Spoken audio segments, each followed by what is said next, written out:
Assalamualaikum warahmatullahi wabarakatuh. Waalaikumsalam warahmatullahi wabarakatuh. Selamat sore anak-anak. Sore, Bu. Bagaimana kabar kalian hari ini anak-anak? Baik, Bu. Alhamdulillah, semoga kita senantiasa diberi kesehatan meskipun dalam masa pandemi COVID ini sudah mulai mereda. Bu Guru berharap kalian tetap ekstra menjaga kesehatan seperti tetap memakai masker dan juga mencuci tangan sebelum makan ya. Masih semangat untuk menerima materi Bu Guru hari ini? Masih. Nah, Bu Guru berharap meskipun kita sore hari masih baru mulai mengawali materi, mengawali pembelajaran, Bu Guru berharap kalian tetap semangat dan tetap fokus ya. Ya? Iya, Bu. Baik. Kelihatannya kok lemes apa belum makan siang ini tadi? Belum.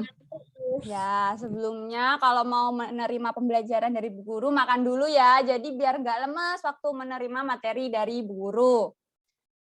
Lalu sebelum memulai kita berdoa dulu ya. Kita awali dengan bismillah bersama-sama.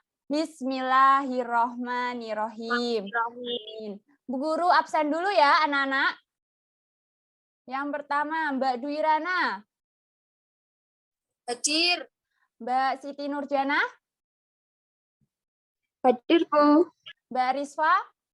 Hadir, Bu. Alhamdulillah hari ini masuk semua ya. Masuk semua. Langsung saja Bu Guru akan meng-share screen mengenai materi kita hari ini.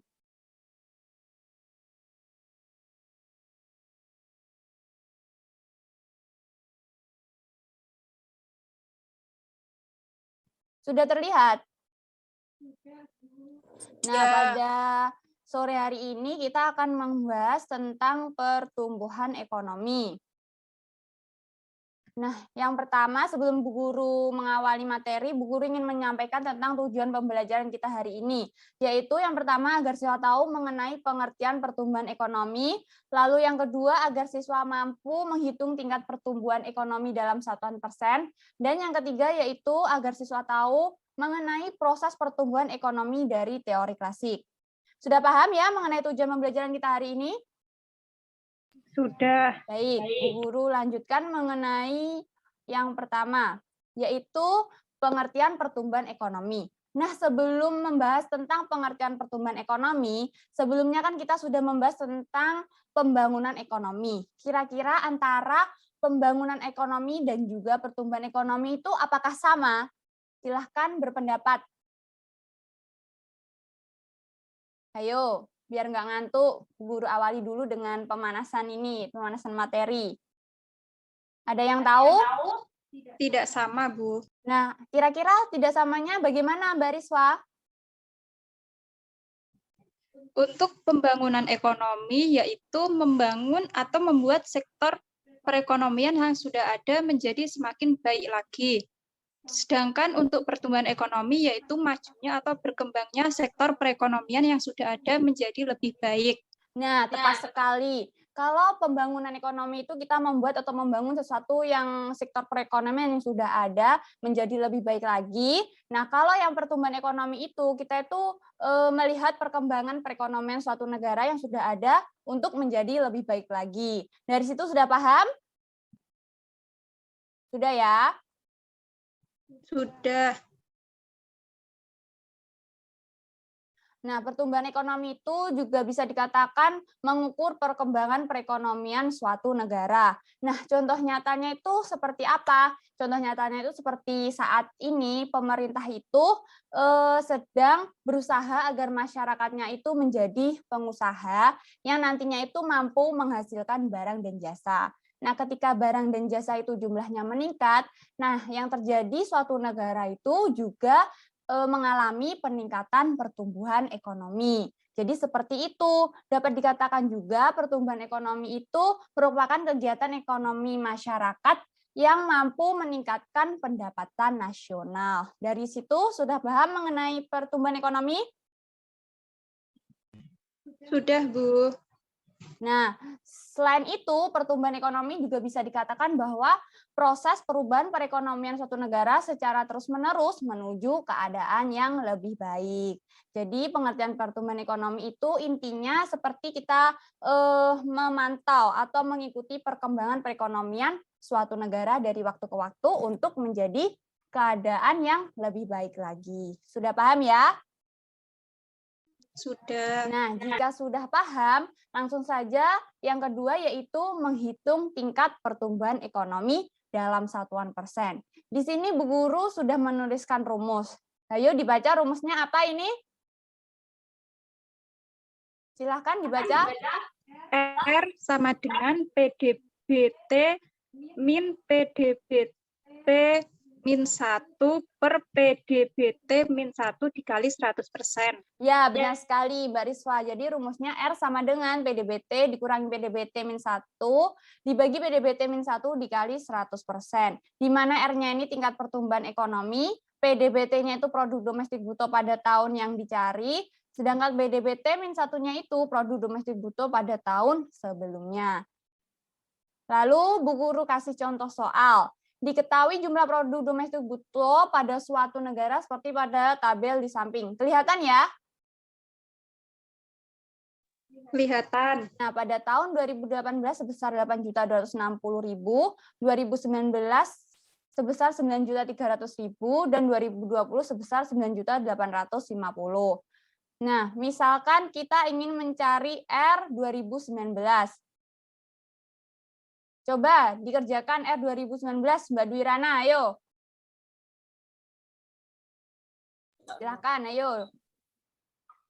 R 2019 9.300 dikurangi 8.260 dibagi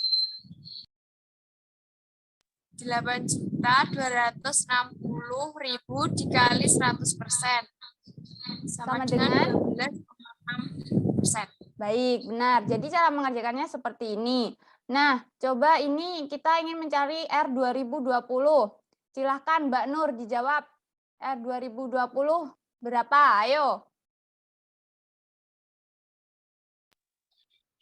R 2020 sama dengan 9.850 Ya. dikurangi 9.300 dibagi 9.300 dikali 100%, Bu. Sama dengan 5,9%. Nah, benar sekali. Jadi rumusnya apa tadi? R sama dengan PDBT dikurangi PDBT min 1 dibagi PDBT min 1 dikali 100%. Ya, benar sekali. Sudah paham ya mengenai rumus untuk mencari presentasenya pertumbuhan ekonomi? Paham. Ya, Bu Guru lanjutkan. Nah, lanjut yang ketiga yaitu pertumbuhan ekonomi pada teori klasik. Nah, yang pertama itu ada tokoh Adam Smith, di mana Adam Smith ini berkata bahwa pertambahan penduduk dapat meningkatkan pertumbuhan ekonomi. Karena apa? Karena dengan pertambahan penduduk, maka suatu negara itu akan menghasilkan tenaga kerja yang banyak. Dengan tenaga kerja yang banyak, maka semakin banyak produk atau jasa yang dihasilkan suatu negara. Dengan begitu, suatu negara akan mengalami peningkatan pertumbuhan ekonomi. Sudah paham mengenai teori Adam Smith ini? Paham. Baik. Lalu di tokoh yang kedua itu ada David Ricardo. Nah, di mana David Ricardo itu berpendapat bahwa pertumbuhan penduduk yang terlalu besar menyebabkan melimpahnya tenaga kerja. Otomatis upah turun. Mengapa David Ricardo mengatakan seperti itu? Karena ketika penduduk itu bertambah, maka tenaga kerja kan semakin banyak. Dengan begitu, suatu perusahaan itu akan mudah mendapatkan penawaran tenaga kerja. Sehingga dengan mudahnya penawaran tenaga kerja, perusahaan akan memberi upah yang lebih rendah kepada tenaga kerja. Di mana nantinya ketika tenaga kerja mendapatkan upah yang lebih rendah, mereka akan hanya bisa mengkonsumsi kebutuhan primernya saja, tidak ada pemenuhan kebutuhan lainnya. Sehingga pada saat itu, suatu negara itu akan mengalami pertumbuhan ekonomi yang stagnan. Paham mengenai pendapat dari David Ricardo? Paham. Baik, jadi David Ricardo ini menentang ya dengan pendapatnya Adam Smith.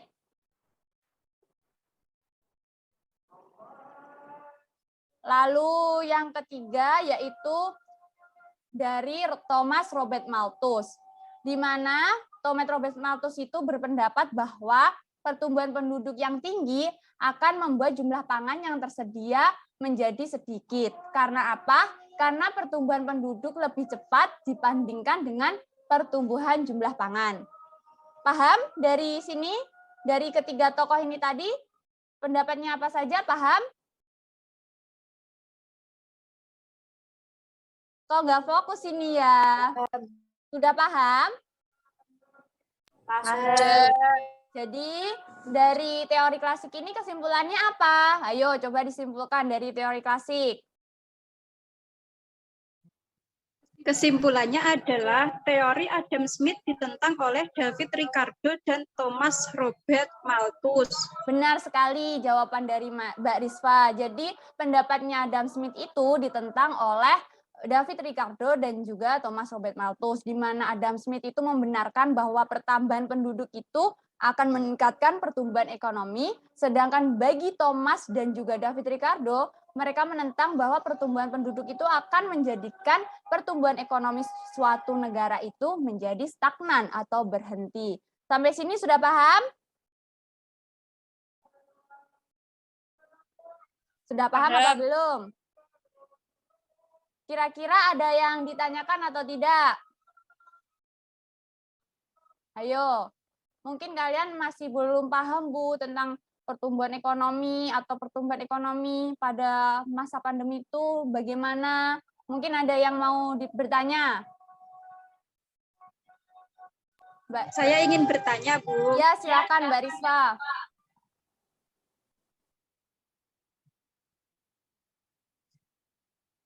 Bagaimana cara meningkatkan pertumbuhan ekonomi di Indonesia? Nah, pertanyaan dari Mbak Rizwa ini tepat sekali. Nah, jadi Mbak Rizwa ingin tahu bagaimana sih cara meningkatkan pertumbuhan ekonomi di Indonesia. Padahal kan pada masa pandemi COVID seperti ini tentunya pertumbuhan ekonomi di Indonesia kan mengalami penurunan. Benar kan anak-anak mengalami penurunan ya pertumbuhan ekonomi saat ini? Benar, Bu. Nah, caranya yaitu sebenarnya sangat banyak sekali caranya untuk meningkatkan pertumbuhan ekonomi. Namun beberapa cara yang bisa dilakukan pemerintah yaitu dengan memberikan bantuan kepada pemilik usaha atau UMKM. Kalian tahu sendiri, penunjang atau pemasok pendapatan suatu negara terbesar itu berada pada UMKM. Nah, pada saat masa pandemi, UMKM itu kan mengalami penurunan. Sehingga hendaknya pemerintah saat ini tuh memberi bantuan pada mereka, pemilik usaha, untuk memulai kembali atau mendirikan kembali usaha mereka yang sempat bangkrut atau sempat tidak dibuka karena adanya pandemi COVID-19. Selain itu, pemerintah juga bisa melakukan dengan cara memberi bantuan sosial atau keringanan pinjaman. Dan yang paling utama yaitu tadi, memberikan bantuan kepada pemilik usaha atau memberikan modal kepada pemilik usaha. Sampai sini sudah paham, Mbak Rizva? Alhamdulillah sudah, Bu. Yang lainnya bagaimana? Sudah paham? Paham. Baik, kalau sudah paham, Bu Guru kira kalian sudah mengerti tentang materi yang kita Bu Guru sampaikan pada saat sore hari ini. Bu Guru berharap kalian tetap semangat ya, meskipun kita pembelajarannya masih kadang offline, kadang juga daring. Bu Guru berharap kalian tetap semangat dan juga jangan lupa menjaga kesehatan kalian. Oke, begitu ya. Bagaimana? Sudah? Tidak ada yang ditanyakan lagi ya? Ya. Baik, kalau sudah, Bu Guru akhiri. Wassalamualaikum warahmatullahi wabarakatuh. Waalaikumsalam warahmatullahi wabarakatuh.